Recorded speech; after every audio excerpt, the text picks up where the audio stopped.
马云真的登过3轮吗？刘强东真的白手起家吗？王石真的是靠卖玉米赚的第一桶金吗？我信你个鬼！你这个糟老头子坏得很。咱们都知道，富人们总喜欢标榜自己白手起家，通过自己的努力一步一个脚印，一步一个脚印儿来，做大做强，再创辉煌。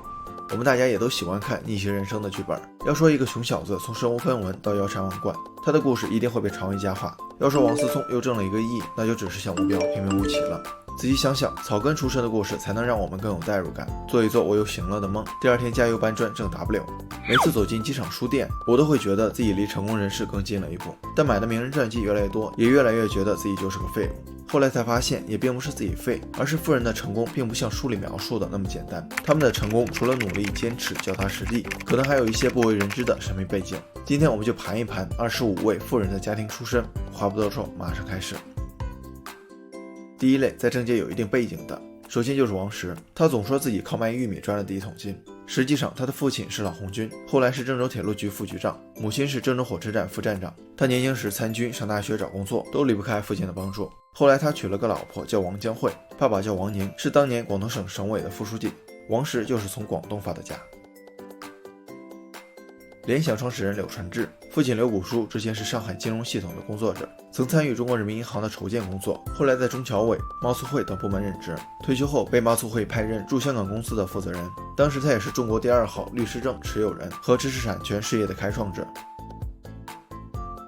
王健林的父亲王义全参加过长征，后来在陕西华县土改团、西南伐木公司工作。1972年任原四川省林业学校革委会副主任、副校长兼党总支副书记，一直到1979年离休。第二类有较好的商界资源的，这一类的富人比较多，美团王兴应该是最典型的。父亲王苗是福建省龙岩市水泥大王，真正的亿万富翁。王兴考上清华大学后，在03年就出国留学，后来虽然做过很多项目，也大多以失败告终，但毕竟有一个有钱的父亲在背后支持他，所以他输得起，才能蛰伏这么多年最终成功。国美创始人黄光裕，祖父是大地主，外祖家族是泰国著名侨商，父亲黄昌义是入赘女婿，曾经当制油学徒，后来自己做生意，母亲曾产珍家里拥有制油厂。刘强东可能会有些争议啊，因为我一直以为东哥是正儿八经的草根出身，家境贫寒，父母跑船为生，考上大学之后把凑来的500块钱缝在内裤上，决定独立生活，不花家里的1分钱。但他的曾祖父之前在落马湖和京杭运河做货船生意，父亲在80年代初就拥有自己的货船。大家可能没有概念啊，我有个朋友家里也有自己的货船，一条船一趟下来挣小20万是没有问题的。所以虽然东哥家里不像别人那么豪横，但至少也比普通人强得多。当然东哥应该是没有依靠家庭独自创业成功的。下面这几位要说自己没有依靠家庭，就显得不那么理直气壮了。李嘉诚是逃难去了香港，但他投靠的舅舅可是香港的钟表大王，后来他娶了自己的表妹，才有了开塑料化工厂、拿地建房这些后话。赌王何鸿燊据说小年纪家道中落，但他可是出生在赫赫有名的何启东家族，父亲是香港富商何世光，他的妻子李婉华祖上是葡萄牙高官，他先是俘获了李婉华的心之后，成了岳父的秘书，后来才通过他的家庭成功翻身。郭台铭的原配林淑如是香港富豪林百欣的女儿，郑裕彤最早是在周大福的店里打工，后来娶了老板周志源的女儿，才成了新世界跟周大福的老板。第三类在文教领域有一定底蕴的，这一类最出名的代表就是马云了。我们都知道他成绩不好，踩过3轮，3次高考才被杭州师范学院破格录取，后来做了他最后悔的事儿，创办了阿里巴巴。马云的爸爸马来法是浙江省曲艺家协会主席，在浙江省文化界举足轻重。母亲崔文彩是评弹演员。马云创业早期接的都是什么项目呢？浙江省省级互联网项目、杭州电信互联网黄页项目，这是普通人能接的项目吗？华为创始人任正非，父亲任默训，曾创办贵州镇宁民族中学，先后担任贵州多云一中等学校的校长，退休前是多云市政协副主席，母亲也是中学老师。后面这几位的家庭在文化教育领域没有那么举足轻重，只能算是一般的精英家庭。雷军的父亲是县城老师，步步高创始人段永平的父亲是南昌工程学院的4正老师，母亲是同校图书馆的工作人员。汽车之家和理想汽车创始人李想，父母都毕业于中国戏曲学院，父亲是剧团导演，母亲是教师。第四类国企、公务员及事业单位。房子只比别人大一点的马化腾，他的父亲曾任交通部海南巴所港务局会计、统计员计划科科长、副局长，深圳市航运总公司计财部经理、总经理，深圳市盐田港建设指挥部副总指挥，深圳市盐田港集团有限公司副总经理。光看这一连串的头衔就知道不简单了。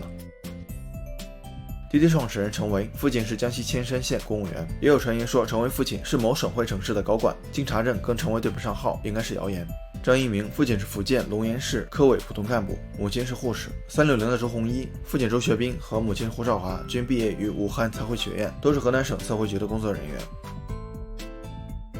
前面这4类都是精英家庭出身，要么是在社会上有一定的身份和地位，要么是在事业上有一定的成就，再不济也是个生活安逸的中层。这是个扎心的事实，从富豪榜第1面往下数，从商从政知识分子家庭的孩子能成为富豪的比例非常的大，而真正赤贫逆袭没有任何资源的人少之又少。但先别着急绝望，下面这几位可以说是真正的底层出身，靠自己的努力一步步走向人生巅峰。第5类，普通的工农家庭出身。新东方创始人俞敏洪，父亲是木匠，母亲是当地生产队的妇女队长，3次高考才考进了北大的西语系，好在成绩出色，毕业后留下做老师。对于普通人来说能力才是选择的权利。俞敏洪选择利用自己的能力，创办了新东方学校。中国最火辣的女神老干妈，出生在贵州省的一个偏远山村，从小到大没有读过1天书。20多岁，丈夫病逝，独自一人卖凉粉支撑着家庭。没想到她用来调凉粉的麻辣酱深受欢迎，就这样，凭借着过硬的口碑和味道，才有了现在火遍全球的老干妈。比亚迪创始人王传福，贫困农家出身，父亲是个木匠，在王传福13岁时去世，母亲是普通农民，在王传福15岁的时候去世，之后都是由哥嫂做小生意供其读书，也是典型的白手起家。格力铁娘子董明珠、拼多多黄峥、百度李彦宏都是普通工人家庭，这些都不足以在创业上给他们提供支持。通过对这25位超级富翁家庭出身的盘点，我们能看出来家庭出身跟成功之间的3种关系。第一种，家庭提供实质性的资源扶持，像王兴、马云、李嘉诚这些，在他们成长阶段，父辈已经在社会上摸爬滚打，站到了一定的位置，所以可以给他们提供一些资源扶持，比如启动资金、创业项目等等，在他们失败之后也完全可以兜底，不至于给家庭带来明显的影响。这也是穷人家的孩子不敢轻易创业的原因之一。富人的孩子失败了，父母可以说不行就回来继承亿万家产，像我这样的普通人创业失败，父母可能会说不行就回来继承咱家2亩地。第二种，家庭提供软性的成长环境，这一类家庭可能提供不了足够的硬性资源，但家庭的环境潜移默化地影响了孩子的思维、见识和能力。父辈的经历也给孩子创业积累了经验，比如黄光裕的父母经常给他讲父辈们经商的故事，张一鸣从小听父母讨论各种科研和发明，冯仑小时候能看到工会图书馆大量的书，包括仅供内幕批判的读物，这些都是普通工农家庭无法提供的。这类家庭的孩子步入社会之前，至少已经纸上谈兵过，成功的概率自然比普通家庭高一些。